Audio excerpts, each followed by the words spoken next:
Hi, I am Dr. Aftab Ranjan and you are watching Pakistan Online.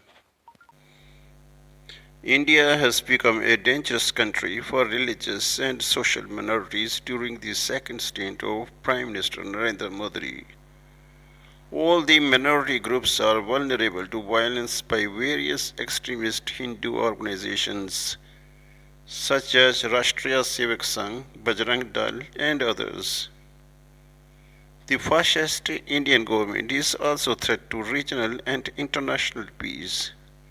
This video contains some reports covered by international media on the current affairs of India. The first report I am showing here is prepared by Al Jazeera television of Qatar.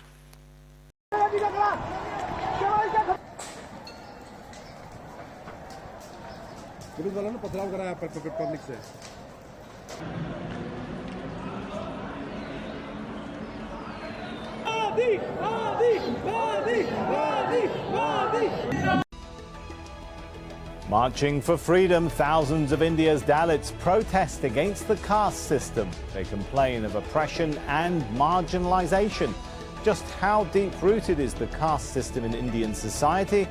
How can Dalits' lives be improved? This is Inside Story.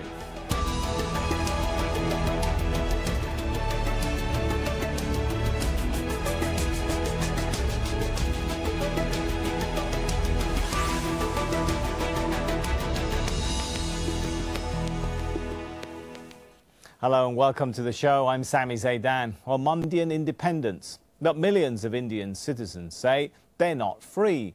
4 so-called lower caste men in the state of Gujarat were stripped and flogged for doing what many say was simply their job. In response, hundreds of people began a protest. They've walked 350 kilometers in 10 days, ending in the town where the men were beaten. Well, the protesters say the issue is bigger than just those 4 men. That members of the Dalit caste face discrimination in every facet of life, and that the Indian government ignores their calls for reform. We'll get to our guests in just a moment, but first, Karen Malone has this report. They've endured decades of discrimination, injustice and violence. And with this protest, hundreds of Dalits are making it clear they've had enough. People marched for 10 days across Gujarat state to Una city, arriving on India's 70th Independence Day. Leaders of the Dalit movement are calling on their country's leaders to better protect them and give them equal opportunities. Here in Una, our leader Janesh has appealed to Dalits across the world to launch a movement for land rights, labour rights, unity and equality, for which youths and women will need to take the lead. If we will fight for our rights, we will win. There is no doubt about it. Dalit is a collective term for lower caste in India that they use to describe themselves. They used to be called the untouchables. They're usually employed in menial jobs such as waste disposal or street cleaning, despite often being well educated. They've been subjected to an increasing number of physical attacks. Women have been raped and men have been publicly flogged. According to activists, there were at least 600 severe attacks on Dalits in Rajasthan state over the last year. Cows are revered in India and eating beef is not allowed.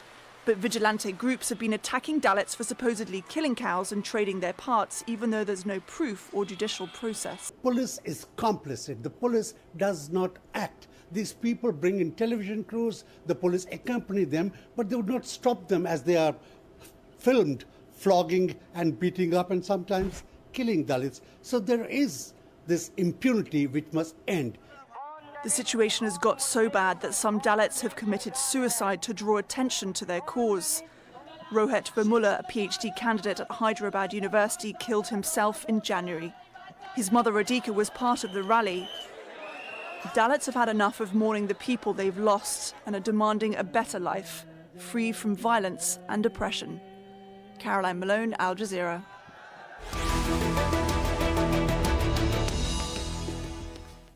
Well, the issue affects a large percentage of the Indian population.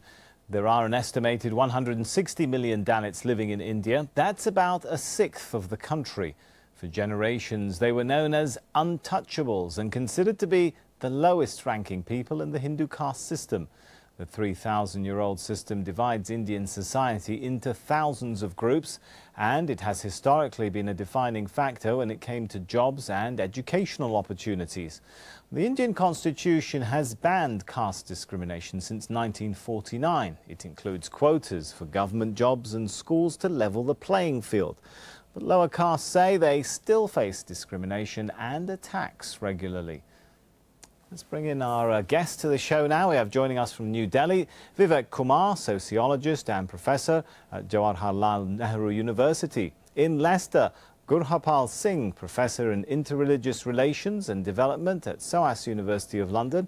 And in London, Satpal Maman, chair of Caste Watch UK. Welcome to you all. If I could start with Gurhapal, has this incident in Una, has it launched a revolution, can we use that word, against the caste system? Is that what we're seeing going on in India right now?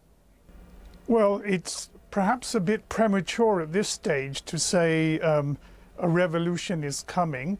But what has been happening in the last year and a half or so is the rise of atrocities against Dalits and scheduled castes in particular. And I think this may be a turning point in the current government, because it came to power ostensibly trying to win over backward castes and some of the Dalits into its fold in order to secure its position against the Congress in 2014 elections. But what has been happening is a wave of anti-Dalit violence, one instant after another. So I think this might be the spark that could potentially light a fire in the future. It's certainly lighting something. Satpal, what is it lighting right now? How coordinated a movement is this? We hear about individuals, getting up and walking and deciding to join this protest march. Is there more to it than simply individuals? No, this is not an individual action. This matter of the Dalit communities facing caste violence goes back thousands of years. So this has been brewing for a very long time. And in the modern world, as people get educated and they become more aware of their rights, so they are now exercising their rights. And these exercising of the rights are on not only a national scale but also international scale, because you have but I'm talking, sorry Satpal, Satpal, but I'm talking specifically about the protest movement that's emerging. Are we seeing some kind of coordinated leadership? Who's giving the orders? I think people are self-inspired. There's no single leader because people are inspired individually and at organizational level across the globe. So people are taking steps to rise up. And there's no single leader. You can't point to a particular leader, but leaders are developed regionally. For instance, we have leadership in the UK. Under Caste Watch UK, we address issues of caste discrimination. So it is like a grassroots level movement. There's no single leader, but there's a grassroots level movement which is occurring. And self-inspired, inspired by the teachings of Dr. Ambedkar, who was a Dalit icon, who fought for the rights of the Dalits. So this is a globally inspired movement at grassroots level. There's no single leader to be identified here. All right, so grassroots but without a leader. Vivek, can it go far? Yeah, actually, I think, there's a little bit of correction because, these movements are always there. And it started with Rohit Vemula in Hyderabad, the PhD students who committed suicide. So that was there, and then the grassroots people who came there independently organized. But you see, it was fizzling down and there was nobody to take up. Then this Una case also emerged, and the people were not at all listening. The social sites, I will say Facebooks and others, these people, Dalits, who started discussing, and that galvanized the Indian media. And then of all, Mayawati, the Dalit leader from North India, Uttar Pradesh, she took up the issue in the parliament, and that was the upper house of the parliament, Rajya Sabha, And when actually the other leaders saw that she is going to hog the limelight, she will take away all the credit. The leaders from different political parties started and going to UNA. So that way it came to the national agenda. Now at the present moment, when we see the walk, long walk towards UNA, 350 kilometers, there is not a single leader. But there are individuals from different political parties who have come and they are leading the movement. And therefore, I have a fear, unless and until a political party which is credible enough to give the leadership, this movement is not going to last long and it may fizzle out. All right, that's a worrying scenario, led perhaps or motivated by Facebook. I come back to the point, though, perhaps, Satpal, you can shed a bit of light on this. Are economic inequalities also driving the desire for change, not just Facebook and perhaps politicians trying to cash in on this? I mean, Dalits make up 16% of the Indian population, but they control, we're told, only something like around 5% of the country's resources. Well, Dalits have continued to face economic and social exploitation, and most of the Dalits live in rural countryside, and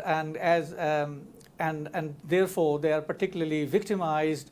Their women are raped, and violence occurs on them. And you get daily reports coming out of India. And this has been going on for since independence. And what has happened now is under the BJP, the Hindutva forces have emboldened themselves, and they're spreading the Hindutva ideology under the pretext, particularly of this cow protection, and using the cow protection as a pretext to enlarge their power base by attacking the Dalit communities.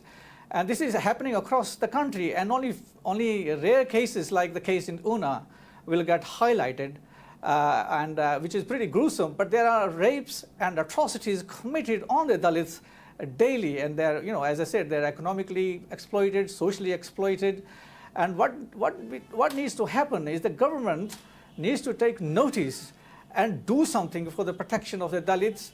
And one of the things they can do, according to the Atrocities Act, they can house them, to rehouse them, give them land, and especially when Dalits move into the urban areas, they need to be provided with housing units, because that's where most of the sexual and economic exploitations happen, and they've got no recourse for development. And Modi parades himself as a Prime Minister of India,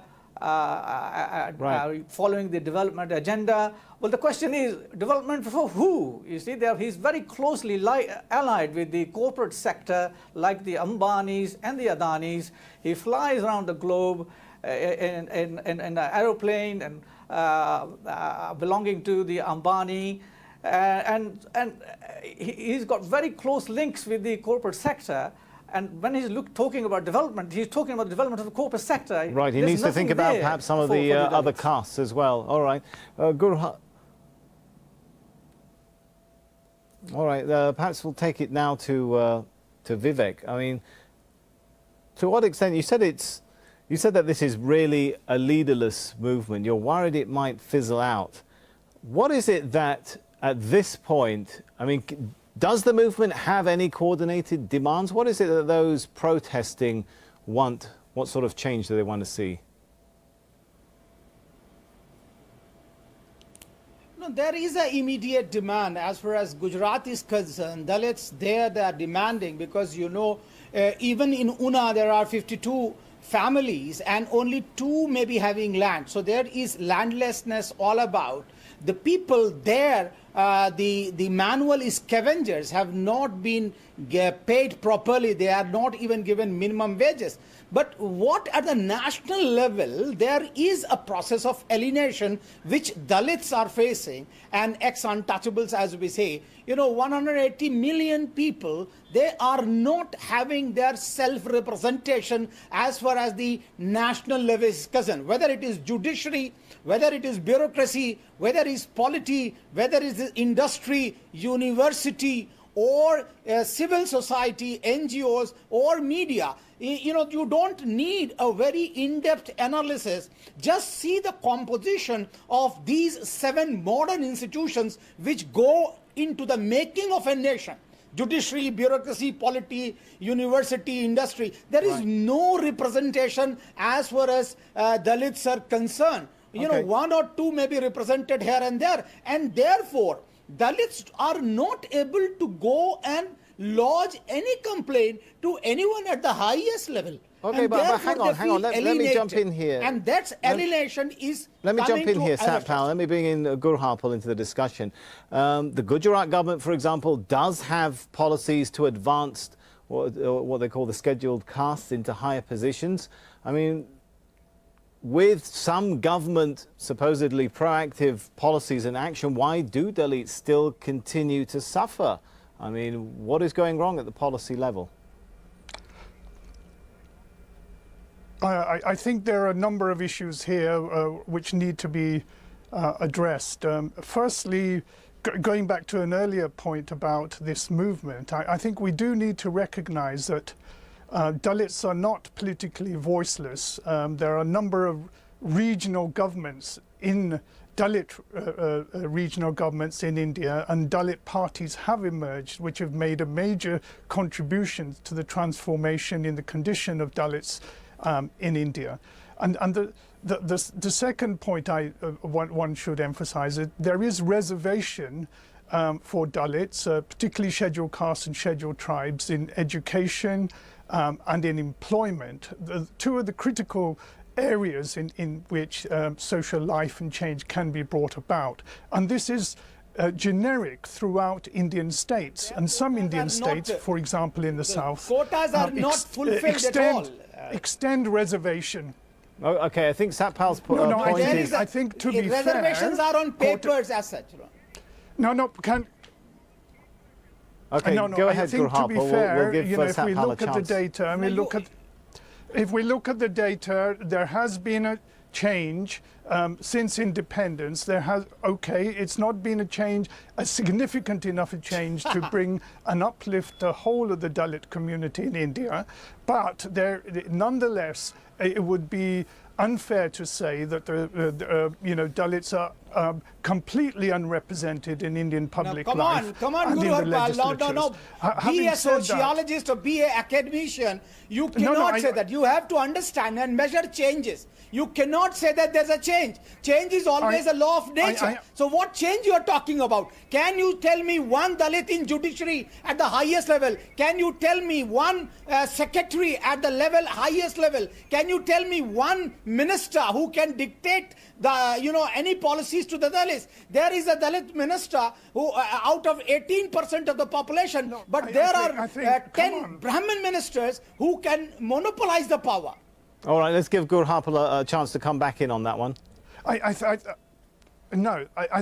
think what we have to distinguish is between recruitment and representation, and indeed the placement of individuals in the various levels within the hierarchy and structures of governance. And of course here I recognize that there is institutionalized discrimination in the Indian political system against Dalits as well as against religious minorities like Muslims, Sikhs and Christians. So that is a different issue, but we must get our facts right and not completely throw the baby out with the bathwater and say that there is no representation.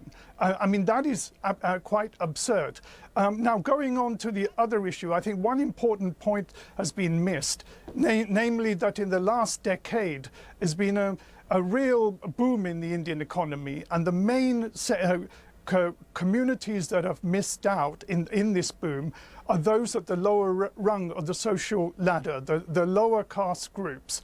And this is here where I think the differentiation is coming, and that the acuteness of India's development is most sharply felt by Dalit communities. Okay. And it's important that the change that occurs is not simply recognises this. All right, Sat Powell, to what extent is the economic reform lifting Dalits up? I mean, 62% still illiterate. We're told close to half live under the poverty line. You see, funds get allocated from the central government and they enact various policies. But the problem is those funds, they don't trickle down into the various states. And you find that there are many examples of where funds have been allocated for the development of scheduled castes and scheduled tribes. And those funds are either not spent or they get misdirected. So there's a lack of political will, and at the state level, I would say, because the center always says that the funds have been allocated, but the state governments, any implementation of the policy adoptions are with the state government. So there's a ping pong that goes on between the center and the state. But the thing is, those at the center and those at the state, in the states, are belonging to the upper echelons, the dominant castes. So there is no actually political will for the development of the Dalits, and funds get allocated, they don't get spent, or they get misdirected or directed into other areas. And what needs to happen, this political will needs to be there. Otherwise, these activities in terms of violence being faced by the Dalits will continue, and you will get, going back to Rohit Vemula, Rohit Vemula's mother recently said that she doesn't want to see another Rohit Vemula in India.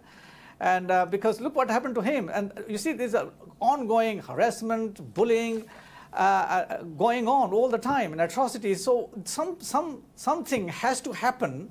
And one of the things that can happen, there has to be special courts and established to hear complaints, and there has to be exemplary punishments given to those. Let me just jump in on one point that you said there and take it, if I may, to Vivek. The media itself, do you think this government really has the motivation to help Dalits when it's, it's led by a party that believes firmly in, shall we say, some core Hindu nationalistic ideas and sentiment? No, actually, you have to see the ideology. As you are asking for the ideology, ideology is that there should be social harmony. They don't want structural changes. They want to maintain the structure, status quoism, and that's why I'm talking about people were quoting data of atrocities. Does that include the continued practice of caste system? I mean, some who've worked, like Mr. Pravin Nakamu, worked 29 years for the BJP, and he's quoted as saying the ruling party practiced untouchability within its ranks, giving Dalits separate accommodation at party events, preventing them from serving higher caste officials, etc., etc. No, I will say untouchability is a very, very meager aspect of the social life of India. Dalits are asking a larger question of self-representation in the institutions of governance production. And that's why I beg to differ from Guru Harpal, who was talking about change is taking place. Change is a natural phenomenon. It will take place. But what is the quality of change? Whether it is effective enough to lead structural change, whether Dalits are given enough space and voice to decide the program and policies of the nation. Where are they? That's what I'm asking. Where are they in the government? There is one minister of the scheduled caste who is a empowerment and justice minister, and I have not seen speaking on the atrocities of the Dalits, which are 129 atrocities a day, 5 hours. 5 atrocities per hour. All right, let me go. We've got about a minute left. Judiciary. Let's take that question. Judicial? Let's take that question to Guru Harpal. With now, are there perhaps economic reasons why there might be resistance to the rise of Dalits? The majority of the country's 40 million bonded labourers are Dalits. Helping them to rise economically, it's going to have massive economic and social implications, isn't it? Yeah, yes, it has, and one should recognise that all citizens of India are of equal value and worth, and that helping this disadvantaged community would add significantly to India's human resources in the long term. So in that sense, do you think some of the elite see it as against their interest, though, are going to cost their businesses if they help these people to rise? No, not at all. I think there is a sea change, and there is, as Vivek has clearly outlined, that there is institutionalized prejudice. But I think in the long term, all the elites recognize that the uplift of the marginalized communities is, and indeed of religious communities, is crucial to the integrity of the Indian Union. All right, we'll have to leave it there for now. Let's thank our guests, Gurhalpal, Satpal and Vivek.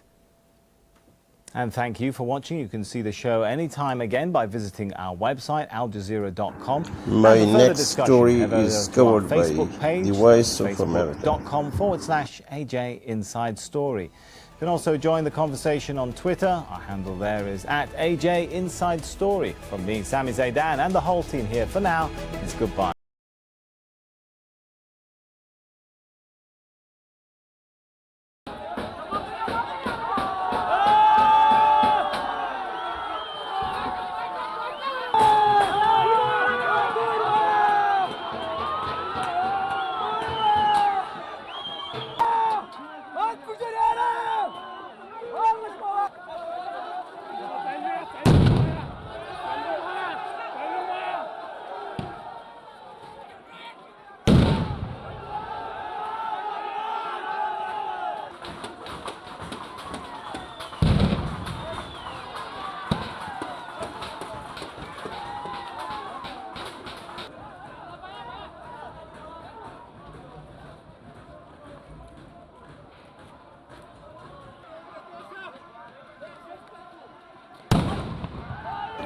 These are daily protest scenes in Indian-occupied Kashmir, where Kashmiris are subject to tear gas shells and firing.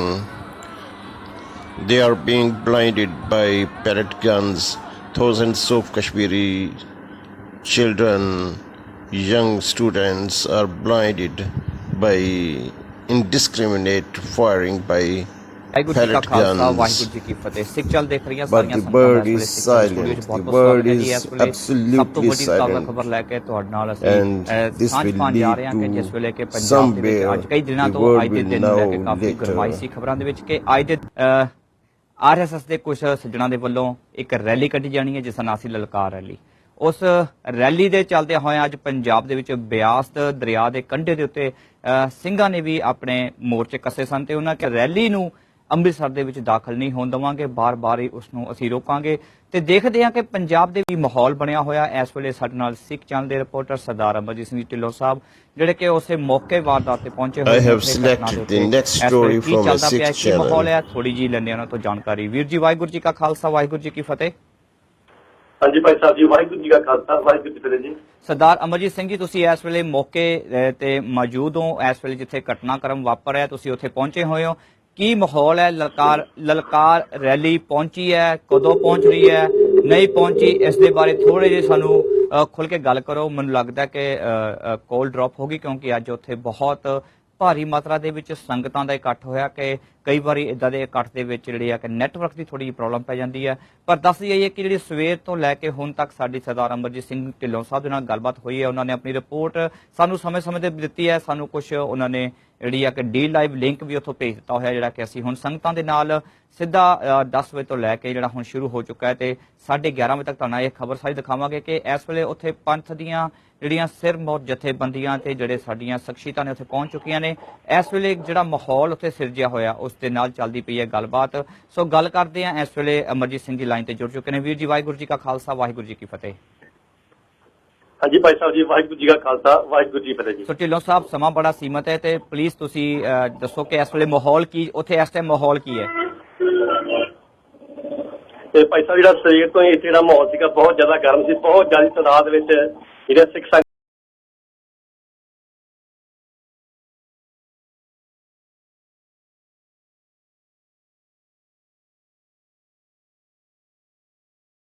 ਇਸ ਵਕਤ ਅਸੀਂ ਖੜੇ ਹਾਂ ਜੀ ਦਰਿਆ ਬਿਆਸ ਦੇ ਪੁਲ ਉੱਪਰ। ਇੱਥੇ ਬਹੁਤ ਜ਼ਿਆਦਾ ਤਾਦਾਦ ਵਿੱਚ ਜਿਹੜੀਆਂ ਸਿੱਖ ਸੰਗਤਾਂ ਪਹੁੰਚ ਚੁੱਕੀਆਂ ਤੇ ਮੇਰੇ ਨਾਲ ਇਸ ਵਕਤ ਹਨ ਜਸਕਰਨ ਸਿੰਘ ਜੀ ਕਾਹਨ ਸਿੰਘ ਵਾਲਾ ਸ਼੍ਰੋਮਣੀ ਅਕਾਲੀ ਦਲ ਅੰਮ੍ਰਿਤਸਰ ਤੇ ਸਰਦਾਰ ਬਗੀਚਾ ਸਿੰਘ ਜੀ ਰੱਤਾ ਖੇੜਾ ਹੋਰ ਜਥੇਬੰਦੀਆਂ ਜਿਹੜੇ ਇੱਥੇ ਸਿੱਖ ਆਏ ਹੋਏ ਉਹਨਾਂ ਨਾਲ ਅਸੀਂ ਤੁਹਾਡੀ ਗੱਲਬਾਤ ਕਰਦੇ ਹਾਂ। ਸਭ ਤੋਂ ਪਹਿਲਾਂ ਮੈਂ ਭਾਈ ਕਾਹਨ ਸਿੰਘ ਜੀ, ਜਸਕੰਤ ਸਿੰਘ ਜੀ, ਕਾਹਨ ਸਿੰਘ ਜੀ ਨਾਲ ਫਤਿਹ ਬੁਲਾਉਣਾ ਹਾਂ। ਵਾਹਿਗੁਰੂ ਜੀ ਕਾ ਖਾਲਸਾ। ਦੇਸ਼ਾਂ ਵਿਦੇਸ਼ਾਂ ਵਿੱਚ ਵਸਦੇ ਤੇ ਸਿੱਖ ਚੈਨਲ ਤੇ ਸਮੁੱਚੀ ਦੇਸ਼ਾਂ ਵਿਦੇਸ਼ਾਂ ਵਿੱਚ ਵਸਦੀ ਸਿੱਖ ਕੌਮ ਸਭ ਤੋਂ ਪਹਿਲਾਂ ਫਤਿਹ ਬੁਲਾਈਏ। ਵਾਹਿਗੁਰੂ ਜੀ ਕਾ ਖਾਲਸਾ, ਵਾਹਿਗੁਰੂ ਜੀ ਕੀ ਫਤਿਹ। ਸਮੁੱਚੀਆਂ ਪੰਥਕ ਜਥੇਬੰਦੀਆਂ, ਭਾਈ ਬਗੀਚਾ ਸਿੰਘ, ਭਾਈ ਬਲਬੀਰ ਸਿੰਘ ਜੀ ਮੁੱਛਲ, ਗੁਰਜਿੰਦਰ ਸਿੰਘ ਜੀ ਹੋਰੀ ਤੇ ਧੂਰਕੋਟ ਸਿੰਘ ਹੋਰੀ ਤੇ ਸਾਰੇ ਅਸੀਂ ਜਥੇਦਾਰਾਂ ਨੇ, ਪੂਰੀ ਕੌਮ ਨੇ ਰਲ ਕੇ ਜਿਹੜੀ ਬੀਜੇਪੀ ਦੇ ਇਸ਼ਾਰੇ ਤੇ ਜਿਹੜੀ ਚੱਲ ਰਹੀ ਆ ਆਰਐਸਐਸ, ਇਹ ਵਿੰਗ ਹੈਗਾ, ਆਰਐਸਐਸ ਦਾ ਵਿੰਗ ਹੈ, ਇਹਦੀ ਪੋਲੀਟੀਕਲ ਪਾਰਟੀ ਹੈ ਬੀਜੇਪੀ। ਇਹਦੇ ਵਿੱਚ ਬਜਰੰਗ ਦਲ ਵੀ ਹੈ, ਸ਼ਿਵ ਸੈਨਾ ਵੀ ਹੈ, ਵਿਸ਼ਵ ਹਿੰਦੂ ਪਰਿਸ਼ਦ ਦੀ ਵੀ ਹੈ, ABVP ਵੀ ਹੈ ਤੇ ਆਮ ਆਦਮੀ ਪਾਰਟੀ ਦਾ ਕੇਜਰੀਵਾਲ ਹੈ। ਇਹ ਇੱਕੋ ਹੀ ਪਾਰਟੀ ਸਿਸਟਮ ਇੱਕੋ ਹੀ ਹੈ। ਇਸ ਕਰਕੇ ਇਹ ਸਾਰਿਆਂ ਨੂੰ ਅੱਜ ਆਪਾਂ ਇੱਥੇ ਸਾਰੇ ਬੈਠੇ ਆ ਤੇ ਇਹਨਾਂ ਨੇ ਸਭ ਨੂੰ ਸਿੱਖ ਕੌਮ ਨੂੰ ਵੰਗਾਰ ਕੀਤੀ ਹੈ। ਇਹਨਾਂ ਨੇ ਸਭ ਤੋਂ ਪਹਿਲਾਂ ਜਦੋਂ 1984 ਦੇ ਵਿੱਚ ਸਾਡਾ ਦਰਬਾਰ ਸਾਹਿਬ ਢਾਇਆ, ਸੰਤ ਜਰਨੈਲ ਸਿੰਘ ਭਿੰਡਰਾਂ ਵਾਲਿਆਂ ਨੂੰ ਸ਼ਹੀਦ ਕਰ ਦਿੱਤਾ, ਭਾਈ ਮਰੀਕ ਸਿੰਘ ਨੂੰ ਸ਼ਹੀਦ ਕਰ ਦਿੱਤਾ, ਬਾਬਾ ਠਾਰਾ ਸਿੰਘ ਨੂੰ ਸ਼ਹੀਦ ਕਰਤਾ, ਬੀਬੀਆਂ, ਬੱਚਿਆਂ, ਨੌਜਵਾਨਾਂ, ਬਜ਼ੁਰਗਾਂ ਨੂੰ ਸ਼ਹੀਦ ਕਰ ਦਿੱਤਾ। ਇਹਦੇ ਵਿੱਚ ਪ੍ਰਕਾਸ਼ ਸਿੰਘ ਬਾਦਲ, ਬੀਜੇਪੀ, ਆਰਐਸਐਸ, ਬਜਰੰਗ ਦਲ, ਸਾਰੀਆਂ ਪਾਰਟੀਆਂ ਨੇ ਰਲ ਕੇ ਸਾਡਾ ਦਰਬਾਰ ਸਾਹਿਬ ਢਾਇਆ। ਉਸ ਤੋਂ ਬਾਅਦ ਜਦੋਂ ਦਰਬਾਰ ਸਾਹਿਬ ਢਾਇਆ, ਅਸੀਂ ਸਾਰੇ ਰੋਕ ਲਾ ਰਹੇ ਸੀ, ਸਿੱਖ ਕੌਮ ਪੂਰੀ ਰੋਕ ਲਾ ਰਹੀ ਸੀ। ਇਹਨਾਂ ਨੇ ਕੀ ਕੀਤਾ? ਇਹਨਾਂ ਨੇ ਅੰਮ੍ਰਿਤਸਰ ਦੇ ਵਿੱਚ ਲੰਡੂ ਵੱਡੇ ਦੀਪਮਾਲਾ ਕੀਤੀਆਂ। ਉਸ ਤੋਂ ਬਾਅਦ ਇੱਕ ਕੁੱਤਾ ਮਾਰ ਕੇ ਇਹਨਾਂ ਨੇ ਘੜੀਸਿਆ। ਸਾਡੇ ਹਿਰਦੇ ਤੇ ਅਸੀਂ ਸਿੱਖ ਫਿਰ ਵੀ ਜਾਬਤੇ 'ਚ ਰਹੇ। ਕਦੇ ਜਰਨਲ ਵੈਦਿਆ ਜਿਹਨੇ ਸਾਡਾ ਦਰਬਾਰ ਸਾਹਿਬ ਢਾਇਆ, ਕਦੇ ਉਹਦਾ ਜਨਮ ਦਿਨ ਬਣਾਉਂਦੇ ਆ, ਕਦੇ ਸਾਈਕਲ ਚੋਰ ਜਿਹੜਾ ਮਨਜਿੰਦਰ ਸਿੰਘ ਬਿੱਟਾ ਹੈ, ਕਦੇ ਉਹਨੂੰ ਸੋਨੇ ਨਾਲ ਸਨਮਾਨ ਕਰਦੇ ਆ, ਕਦੇ ਜਿਹੜਾ KPS ਗਿੱਲ ਹੈ ਜਿਹਨੇ ਸਾਡੀ ਕੌਮ ਦੀ ਨਸਲਕੁਸ਼ੀ ਕੀਤੀ ਹੈ, ਕਦੇ ਉਹਨੂੰ ਸਨਮਾਨਿਤ ਕਰਦੇ ਆ। ਬਾਪੂ ਸੂਰ ਸਿੰਘ 500 ਸਾਲ ਦਿਨਾਂ ਤੋਂ ਬੈਠਾ ਨਾਮ ਜਾਂ ਰਿਹਾਈਆਂ ਦੇ ਵਿੱਚ ਉਹਨਾਂ ਦੇ ਉੱਤੇ ਕਰਦੇ ਆ, ਕਦੇ ਸਿਮਰਜੀਤ ਸਿੰਘ ਮਾਨ ਦੇ ਘਰ ਨੂੰ ਘੇਰਦੇ ਆ, ਕਦੇ ਉਹਦੇ ਪੁਤਲੇ ਸਾੜਦੇ ਆ, ਕਦੇ ਸੰਤ ਜਰਨੈਲ ਸਿੰਘ ਭਿੰਡਰਾਂ ਨੇ ਫੋਟੋ ਨੂੰ ਸਾੜਦੇ ਆ, ਕਦੇ ਕੁਛ ਕਰਦੇ। ਸਾਡੇ ਸਿੰਘ ਸ਼ਹੀਦੀਆਂ ਉਹਦੇ ਖਾਤਰ ਭਾਈ ਜਗਜੀਤ ਸਿੰਘ ਵਰਗੇ ਨੇਕਾਂ ਸ਼ਹੀਦੀਆਂ ਪਾ ਗਏ ਆ, ਭਾਈ ਬਲਕਾਰ ਸਿੰਘ ਉਹ ਜਿਹੜਾ ਬੰਬੇ ਵਾਲਾ ਸ਼ਹੀਦੀ ਪਾਇਆ, ਭਾਈ ਸੁਖਮੰਦਰ ਸਿੰਘ, ਸਾਰੇ ਸ਼ਹੀਦੀਆਂ ਪਾ ਗਏ ਆ। ਇਸ ਕਰਕੇ ਇਹਨਾਂ ਨੇ ਚੈਲੰਜ ਕੀਤਾ, ਇਹਨਾਂ ਨੇ ਚੈਲੰਜ ਕੀਤਾ, ਅਸੀਂ ਚੈਲੰਜ ਨਹੀਂ ਕੀਤਾ, ਅਸੀਂ ਚੈਲੰਜ ਨੂੰ ਕਬੂਲ ਕੀਤਾ। ਅਸੀਂ ਜਾਬਤੇ ਵਿੱਚ ਰਹਿ ਕੇ, ਅਣਖ ਵਿੱਚ ਰਹਿ ਕੇ ਇਹ ਪੰਜਾਬ ਦੇ ਮਾਹੌਲ ਨੂੰ ਅਸੀਂ ਸ਼ਾਂਤ ਰੱਖਣਾ ਚਾਹੁੰਦੇ ਆ। ਜਿਹੜੇ ਬੀਜੇਪੀ ਆਰਐਸਐਸ ਹੈ, ਇਹ ਪੰਜਾਬ ਦਾ ਮਾਹੌਲ ਖਰਾਬ ਕਰਕੇ ਇਹ ਪੰਜਾਬ ਨੂੰ ਅੱਗ ਦਾ ਲਾਂਬੂ ਲਾਉਣਾ ਚਾਹੁੰਦੀਆਂ। ਇਸ ਕਰਕੇ ਅਸੀਂ ਅਣਖ ਰੈਲੀ ਕੀਤੀ ਹੈ। ਅਸੀਂ ਅਣਖ ਰੈਲੀ ਕੀਤੀ। ਹੁਣ ਸਾਨੂੰ ਪੁਲਿਸ ਕਹਿੰਦੀ ਹੈ ਕਿ ਜਾਂ ਤਾਂ ਸੜਕ ਤੋਂ ਉੱਠੋ ਜਾਂ ਤੁਹਾਡੀ ਗ੍ਰਿਫਤਾਰੀ ਕਰਦੇ ਆ। ਅਸੀਂ ਸ਼ਾਂਤਮਈ ਬੈਠੇ ਆ, ਸ਼ਾਂਤਮਈ ਧਰਨਾ, ਨਾ ਸੜਕ ਜਾਮ ਕੀਤੀ ਹੈ, ਨਾ ਕਿਸੇ ਜਾਬਤੇ ਦੇ ਵਿੱਚ ਹੈ। ਇਸ ਸੰਬੰਧੀ ਅਸੀਂ ਗਵਰਨਰ ਨੂੰ ਮੈਮੋਰੰਡਮ ਦਿੱਤਾ ਹੈ, ਕਮਿਸ਼ਨਰ ਨੂੰ ਮੈਮੋਰੰਡਮ ਦਿੱਤਾ ਹੈ, ਹਾਈ ਕੋਰਟ ਦੇ ਵਿੱਚ ਭੇਜਿਆ। ਸਰਕਾਰ ਦੇ ਦੋਹਰੇ ਮਾਪਦੰਡ ਹੈ, ਉਹਨਾਂ ਨੂੰ ਬੀਜੇਪੀ ਆਰਐਸਐਸ ਵਾਲਿਆਂ ਨੂੰ, ਬਜਰੰਗ ਦਲ ਵਾਲਿਆਂ ਨੂੰ ਉਹਨਾਂ ਨੂੰ ਸੁਰੱਖਿਆ ਦੇ ਕੇ ਘਰੇ ਬਿਠਾਇਆ ਹੋਇਆ ਤੇ ਸਿੱਖਾਂ ਦੇ ਨਾਲ ਬਹੁਤ ਵੱਡਾ ਧੱਕਾ ਹੋ ਰਿਹਾ। ਇਸ ਕਰਕੇ ਬਹੁਤ ਵੱਡਾ ਜ਼ੁਲਮ ਹੈ। ਇਸ ਕਰਕੇ ਜਿਹੜੇ ਸਿੱਖ ਆ ਜਾਬਤੇ ਵਿੱਚ ਰਹਿ ਕੇ ਪੰਜਾਬ ਦੀ ਧਰਤੀ 'ਚ ਸ਼ਾਂਤੀ ਰੱਖਣਗੇ, ਨਾ ਆਰਐਸਐਸ ਬੀਜੇਪੀ ਬਰੰਗ ਨੂੰ ਜਿਹੜੀਆਂ ਪੰਜਾਬ ਦੇ ਵਿੱਚ ਮਾਹੌਲ ਖਰਾਬ ਕਰਨੀਆਂ ਨੂੰ ਕਦੇ ਵੀ ਇੱਥੇ ਵੜ ਨਹੀਂ ਦਿੱਤਾ ਜਾਵੇਗਾ। ਵਾਹਿਗੁਰੂ ਜੀ ਕਾ ਖਾਲਸਾ, ਵਾਹਿਗੁਰੂ ਜੀ ਕੀ ਫਤਿਹ। ਪਰਮ ਸਨਮਾਨਯੋਗ ਖਾਲਸਾ ਜੀ, ਉਹ ਸਮੁੱਚੇ ਖਾਲਸਾ ਪੰਥ ਵੱਲੋਂ ਜਿਹੜਾ ਬਿਆਸ ਹੈਡ ਤੇ ਮੋਰਚਾ ਲਾਉਣ ਦਾ ਪ੍ਰੋਗਰਾਮ ਦਿੱਤਾ ਸੀਗਾ, ਮੋਰਚਾ ਰਾਤ ਦਾ ਲੱਗ ਚੁੱਕਾ ਆ। ਵੱਡੀ ਗਿਣਤੀ ਦੇ ਵਿੱਚ ਸੰਗਤਾਂ ਇੱਥੇ ਪਹੁੰਚ ਰਹੀਆਂ ਨੇ ਤੇ ਪਹੁੰਚੀਆਂ ਹੋਈਆਂ ਨੇ। ਅਸੀਂ ਦੇਸ਼ ਵਿਦੇਸ਼ ਵਿੱਚ ਵਸਦੀਆਂ ਸਿੱਖ ਸੰਗਤਾਂ ਨੂੰ ਕਹਿਣਾ ਚਾਹੁੰਦੇ ਹਾਂ ਕਿ ਸਿੱਖ ਕੌਮ ਦੀ ਅਣਖ ਗੈਰਤ ਦੇ ਲਈ ਜਿਹੜਾ ਬਿਆਸ ਹੈਡ ਤੇ ਮੋਰਚਾ ਲਾਉਣ ਦਾ ਪ੍ਰੋਗਰਾਮ ਰੱਖਿਆ ਗਿਆ ਸੀਗਾ, ਉਹ ਸਤਿਗੁਰੂ ਸਾਹਿਬ ਜੀ ਦੀ ਕਿਰਪਾ ਦੇ ਨਾਲ ਸਫਲਤਾ ਵੱਲ ਵਧ ਰਿਹਾ ਹੈ। ਬਾਂਦਰ ਸੈਨਾ ਨੇ ਜਿਹੜਾ ਸਿੱਖ ਕੌਮ ਨੂੰ ਲਲਕਾਰਨ ਦੀ ਗੁਸਤਾਖੀ ਕੀਤੀ ਸੀ, ਉਹ ਭਾਵੇਂ ਕਿ ਅਖਬਾਰਾਂ ਦੇ ਵਿੱਚ ਬਿਆਨ ਦੇ ਚੁੱਕੇ ਆ ਕਿ ਅਸੀਂ ਆਪਣੀ ਰੈਲੀ ਰੱਦ ਕਰਦੇ ਹਾਂ ਅਮਨ ਸ਼ਾਂਤੀ ਨੂੰ ਮੱਦੇ ਨਜ਼ਰ ਰੱਖ ਕੇ, ਪਰ ਅਸੀਂ ਇੱਥੇ ਇਹ ਗੱਲ ਕਹਿਣੀ ਚਾਹੁੰਦੇ ਹਾਂ ਕਿ ਨਿਸ਼ਾਂਤ ਸ਼ਰਮਾ ਨੂੰ ਅੱਜ ਸ਼ਾਂਤੀ ਦੀ ਯਾਦ ਆ ਗਈ ਆ, ਸਿੱਖ ਏਕਤਾ ਦੀ ਯਾਦ ਆ ਗਈ ਆ। ਅੱਜ ਨਿਸ਼ਾਂਤ ਸ਼ਰਮਾ ਵਰਗਾ ਫਿਰਕੂ ਮਤਸਵੀ ਲੋਕ ਸ਼ਾਂਤੀ ਭੂਆ ਦੇ ਕੰਢਾੜੇ ਤੇ ਚੜ ਗਏ ਆ। ਉਹਦੇ ਫੁੱਫੜ ਤੇ ਬਿਆਸਾ ਹੈ ਇਹਨੂੰ ਉਡੀਕ ਰਹੇ ਆ, ਉਹ ਇੱਥੇ ਆਉਣ ਦੀ ਜ਼ਰੂਰਤ ਕਰਨ। ਉਹਨਾਂ ਨੂੰ ਦੱਸਾਂਗੇ ਕਿੰਨਾ ਸਿੱਖ ਕੌਮ ਨੂੰ ਲਲਕਾਰੀਦਾ ਹੈ। ਪੂਰੀ ਅਮਨ ਸ਼ਾਂਤੀ ਨਾਲ ਮੋਰਚਾ ਸ਼ਾਮ ਤੱਕ ਚੱਲਦਾ ਰਹੇਗਾ, ਕੋਈ ਗ੍ਰਿਫਤਾਰੀ ਨਹੀਂ ਹੋਵੇਗੀ। ਇਸੇ ਤਰ੍ਹਾਂ ਚੜ੍ਹਦੀ ਕਲਾ ਦੇ ਨਾਲ ਸਿੱਖ ਸੰਗਤਾਂ ਇੱਥੇ ਇਹਨਾਂ ਬਾਂਦਰਾਂ ਦੀ ਉਡੀਕ ਕਰਨਗੀਆਂ ਅਤੇ ਸ਼ਾਮ ਨੂੰ ਸਮਾਪਤੀ ਕੀਤੀ ਜਾਵੇਗੀ। ਜਿਹੜੀਆਂ ਸਿੱਖ ਸੰਗਤਾਂ ਨੇ ਸਹਿਯੋਗ ਕੀਤਾ, ਜਥੇਬੰਦੀਆਂ ਨੇ ਸਹਿਯੋਗ ਕੀਤਾ, ਕੌਮ ਦੀ ਮਹਾਨ ਹਸਤੀ ਸਰਦਾਰ ਸਿਮਰਜੀਤ ਸਿੰਘ ਜੀ ਮਾਨ ਜਿਹੜੇ ਵਿਦੇਸ਼ ਦੌਰੇ ਤੇ ਨੇ, ਉਹਨਾਂ ਦੀ ਸਮੁੱਚੀ ਪਾਰਟੀ ਪਹੁੰਚੀ ਤੇ ਪਹੁੰਚ ਰਹੀ ਆ। ਅਸੀਂ ਸਾਰਿਆਂ ਦਾ ਤਹਿ ਦਿਲੋਂ ਧੰਨਵਾਦ ਕਰਦੇ ਹਾਂ। ਸਰਦਾਰ ਬਗੀਚਾ ਸਿੰਘ ਜੀ ਵੜਾਇਆ ਚ, ਸਰਦਾਰ ਜੋਗਾ ਸਿੰਘ ਜੀ, ਸਰਦਾਰ ਦਮਨਦੀਪ ਸਿੰਘ ਜੀ, ਮੈਂ ਕਿਹਦਾ ਨਾਮ ਲਵਾਂ, ਬਲਬੀਰ ਸਿੰਘ ਜੀ ਮੁੱਛਲ, ਸਰਦਾਰ ਜਸਕਰਨ ਸਿੰਘ ਕਾਹਨ ਸਿੰਘ ਵਾਲਾ, ਗੁਰਸੇਵਕ ਸਿੰਘ ਧੂਰਕੋਟ, ਬਹੁਤ ਜ਼ਿਆਦੀਆਂ ਸਿੱਖ ਪੰਥ ਦੀਆਂ ਮਹਾਨ ਨਾਮਵਰ ਸ਼ਖਸੀਅਤਾਂ ਇੱਥੇ ਰਾਤ ਦੀਆਂ ਪਹੁੰਚੀਆਂ ਹੋਈਆਂ ਆ। ਮੈਂ ਇਹਨਾਂ ਸਾਰੀਆਂ ਸ਼ਖਸੀਅਤਾਂ ਦਾ ਤਹਿ ਦਿਲੋਂ ਧੰਨਵਾਦ ਕਰਦਾ ਆ ਕਿ ਸਿੱਖ ਯੂਥ ਫੈਡਰੇਸ਼ਨ ਭਿੰਡਰਾਂਵਾਲਾ ਅੰਮ੍ਰਿਤਸਰ ਜਥੇਬੰਦੀ ਨੇ ਜੋ ਨਿਮਾਣਾ ਜਿਹਾ ਪ੍ਰੋਗਰਾਮ ਦਿੱਤਾ ਸੀਗਾ, ਸਾਰੀ ਸਮੁੱਚੀ ਕੌਮ ਅੱਜ ਇਸ ਪ੍ਰੋਗਰਾਮ ਦੇ ਨਾਲ ਖੜ ਚੁੱਕੀ ਆ। ਅਸੀਂ ਦੇਸ਼ ਵਿਦੇਸ਼ ਦੀਆਂ ਸਿੱਖ ਸੰਗਤਾਂ ਅਤੇ ਇਹਨਾਂ ਸਮੁੱਚੀਆਂ ਸਿੱਖ ਜਥੇਬੰਦੀਆਂ ਦਾ ਤਹਿ ਦਿਲੋਂ ਧੰਨਵਾਦ ਕਰਦੇ ਆ। ਜੀ ਕੀ ਫਤਿਹ। ਸਿੱਖ ਇੱਕ ਸ਼ਾਂਤ ਲੋਕ ਆ, ਅਸੀਂ ਬੇਨਤੀ ਕਰਦੇ ਆ ਕਿ ਸ਼ਾਂਤੀ ਜਿਹੜੀ ਬਣਾਈ ਰੱਖਣੀ। ਤੇ ਸਭ ਤੋਂ ਪਹਿਲਾਂ ਮੈਂ ਫਤਿਹ ਬੁਲਾਉਣਾ ਵਾਹਿਗੁਰੂ ਜੀ ਕਾ ਖਾਲਸਾ ਵਾਹਿਗੁਰੂ ਜੀ ਕਾ ਖਾਲਸਾ ਵਾਹਿਗੁਰੂ ਜੀ ਕੀ ਫਤਿਹ ਜੀ। ਭਾਈ ਸਾਹਿਬ, ਜੋ ਅੱਜ ਸ਼ਿਵ ਸੈਨਾ ਨੇ ਚੈਲੰਜ ਕੀਤਾ ਹੈਗਾ ਸਿੱਖਾਂ ਨੂੰ, ਉਸ ਦੇ ਬਾਰੇ ਤੁਸੀਂ ਕੀ ਕਹਿਣਾ ਚਾਹੁੰਦੇ? ਇਹ ਕੁਝ ਲੋਕ ਫਿਰਕੂ ਲੋਕ ਜਿਹੜੇ ਘਟੀਆ ਸੋਚ ਦੇ ਲੋਕ ਆ, ਉਹ ਕਦੀ ਕਦੀ ਆਪਣੇ ਆਪ ਨੂੰ ਮਸ਼ਹੂਰ ਕਰਨ ਵਾਸਤੇ ਕੋਈ ਨਾ ਕੋਈ ਪੰਗਾ ਛੇੜਦੇ ਰਹਿੰਦੇ ਆ, ਜਿਨ੍ਹਾਂ ਦਾ ਕਿਸੇ ਨਾਲ ਲੜਨ ਦਾ ਦਿਲ ਨਹੀਂ ਕਰਦਾ, ਹਿੰਮਤ ਨਹੀਂ ਹੈਗੀ, ਪਰ ਉਹ ਆਪਣੇ ਘਰ ਬਹਿ ਕੇ ਵੀਡੀਓ ਬਣਾ ਕੇ ਸਿੱਖਾਂ ਦੇ ਖਿਲਾਫ ਜਾਂ ਸਾਡੇ ਸ਼ਹੀਦਾਂ ਦੇ ਖਿਲਾਫ ਇਹੋ ਜਿਹੇ ਲਫ਼ਜ਼ ਬੋਲਦੇ ਆ ਜਿਹਦੇ ਨਾਲ ਸਿੱਖਾਂ ਨੂੰ ਉਸ ਦਾ ਦੁੱਖ ਪਹੁੰਚਦਾ। ਅੱਜ ਦਾ ਜਿਹੜਾ ਮੋਰਚਾ ਹੈ, ਇਹ ਉਸ ਜਿਹੜੇ ਹਿੰਦੂ ਲੋਕ ਆ, ਹਿੰਦੂ ਫਿਰਕਾ ਪ੍ਰਸਤੀ ਲੋਕ ਜਿਨ੍ਹਾਂ ਨੇ ਲਲਕਾਰ ਮਾਰਚ ਰੱਖਿਆ ਸੀ, ਸਿੰਘਾਂ ਨੂੰ ਲਲਕਾਰਿਆ ਸੀਗਾ ਵੀ ਚੰਡੀਗੜ੍ਹ ਤੋਂ ਲੈ ਕੇ ਸ੍ਰੀ ਦਰਬਾਰ ਸਾਹਿਬ ਤੱਕ ਲਲਕਾਰ ਮਾਰਚ ਕਰਨਾ, ਅੱਜ ਉਹਨੂੰ ਰੋਕਣ ਵਾਸਤੇ ਅਨੇਕਾਂ ਨੌਜਵਾਨ ਵੱਖ-ਵੱਖ ਜਥੇਬੰਦੀਆਂ ਦੂਰੋਂ ਨੇੜਿਓਂ ਇੱਥੇ ਪਹੁੰਚੀਆਂ ਨੇ। ਕੋਈ ਕਿਸੇ ਇੱਕ ਸਪੈਸ਼ਲ ਜਥੇਬੰਦੀ ਦਾ ਪ੍ਰੋਗਰਾਮ ਨਹੀਂ, ਇਹ ਸਾਰੀਆਂ ਹੀ ਜਿੰਨੀਆਂ ਜਥੇਬੰਦੀਆਂ ਨੇ, ਜਿੰਨੇ ਨੁਮਾਇੰਦੇ ਪਹੁੰਚੇ ਆ, ਸਾਰਿਆਂ ਦਾ ਸਹਿਯੋਗ ਹੈ ਤਾਂ ਕਿ ਅੱਗੇ ਤੋਂ ਇਹਨਾਂ ਲੋਕਾਂ ਨੂੰ ਪਤਾ ਲੱਗ ਜਾਵੇ ਵੀ ਜੇ ਸਿੱਖ ਕੌਮ ਦੇ ਕਿਸੇ ਵੀ ਸ਼ਹੀਦ ਦੇ ਖਿਲਾਫ ਅਸੀਂ ਲਫ਼ਜ਼ ਵੀ ਕੱਢਿਆ ਤੇ ਉਹਨਾਂ ਨੂੰ ਸਜ਼ਾ ਮਿਲੇਗੀ। ਅੱਜ ਇਸ ਪ੍ਰੋਗਰਾਮ ਦਾ ਉਹਨਾਂ ਨੂੰ ਪਤਾ ਪਹਿਲਾਂ ਲੱਗ ਚੁੱਕਾ ਸੀਗਾ, ਪਤਾ ਲੱਗਾ ਕਿ ਉਹਨਾਂ ਨੇ ਰੈਲੀ ਜਿਹੜੀ ਕੈਂਸਲ ਕਰ ਦਿੱਤੀ ਆ। ਪਰ ਮੈਂ ਇੱਕ ਹੋਰ ਬੇਨਤੀ ਕਰਨਾ ਚਾਹੁੰਦਾ ਸਾਰੇ ਨੌਜਵਾਨਾਂ ਨੂੰ, ਜੇ ਅੱਗੇ ਤੋਂ ਕੋਈ ਇਹ ਫਿਰਕੂ ਲੋਕ ਵੀਡੀਓ ਪਾਉਂਦੇ ਆ ਆਪਣੇ ਸ਼ਹੀਦਾਂ ਦੇ ਖਿਲਾਫ, ਆਪਣੇ ਗੁਰੂਆਂ ਦੇ ਖਿਲਾਫ, ਸਿੱਖ ਕੌਮ ਦੇ ਖਿਲਾਫ, ਆਪਾਂ ਕੋਈ ਵੀਡੀਓ ਬਣਾ ਕੇ ਨਾ ਲਲਕਾਰੀਏ। ਜੇ ਸਾਡੇ 'ਚ ਦਮ ਹੈ, ਵੀਡੀਓ ਬਣਾ ਕੇ ਨਾ ਲਲਕਾਰੀਏ।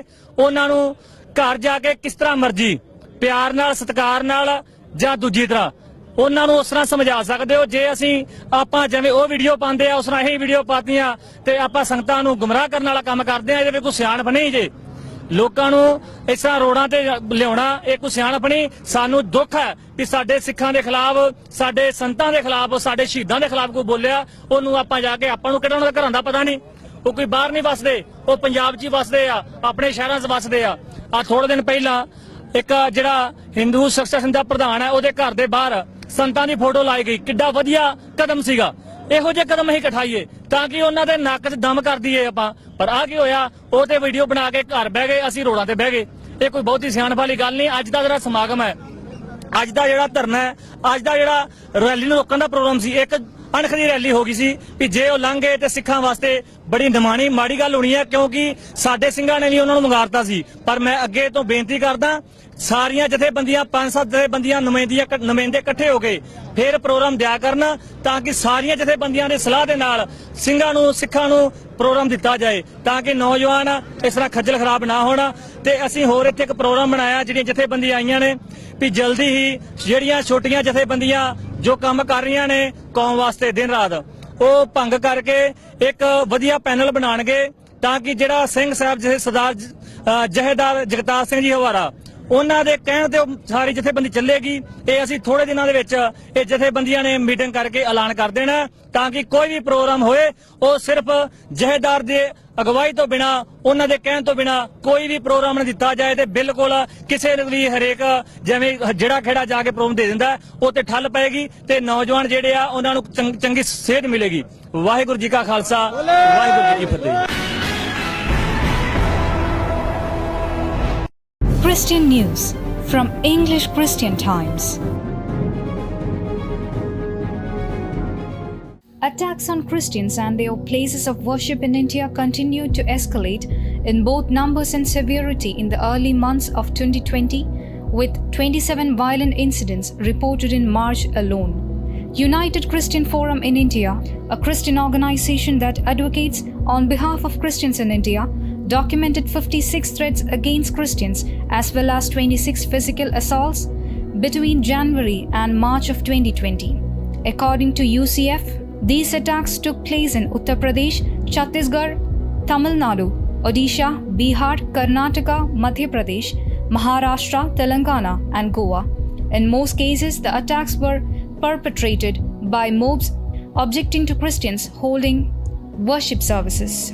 News Desk, Christian Times. Christian News from English Christian Times.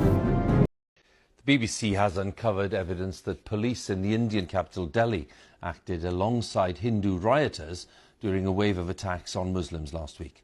The death toll in the religious violence has now risen to 46, the deadliest in more than 3 decades. India's Hindu nationalist government is coming under increasing pressure as allegations of police complicity in the clashes continue to emerge. The BBC's Yogit Alime has sent this report. There are some distressing images in it. They're meant to protect all of India's people. But here, the police are seen with Hindus throwing stones towards Muslims. Videos like these have been emerging since the violence last week. We went to the street where the footage was filmed, a predominantly Hindu one. Himanshu Rathore described how the police helped them. We didn't have enough stones here, so the police brought us some and told us to throw them. Across the road, we find the burnt-out house of a Muslim man. I saw the police come in with the rioters, who set the shops on fire in front of them. Bhura Khan told me. We've been able to investigate how events unfolded at this one location. But on several instances now, we've been told by people that the police were either complicit with or turned a blind eye to Hindu mobs and used excessive force against Muslims. This Muslim man was beaten to death by the police. Faizan was 23.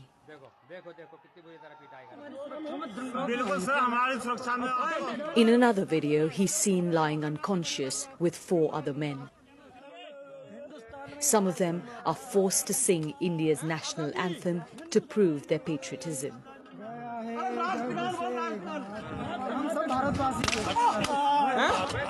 We're Indians like you are, the men plead. At Faizan's home, preparations for his funeral were being made when we went. He couldn't stand up or sit down. My brother was in so much pain. His whole body had turned black and blue. He was beaten in such places that I can't even express it, Faizan's brother Naeem told me. Rafiq was one of those beaten with Faizan. There's barely any part of his body that hasn't been wounded. I'm too scared to go and get myself treated. The situation outside is so bad. The government has ruined India, he says. The Delhi police didn't respond to the allegations. The violence has torn apart a neighborhood in Delhi, but its ripples have been felt around the country. Among Muslims, there's a deep sense of insecurity in an India under Hindu nationalist rule. Yogita Lamai, BBC News, Delhi.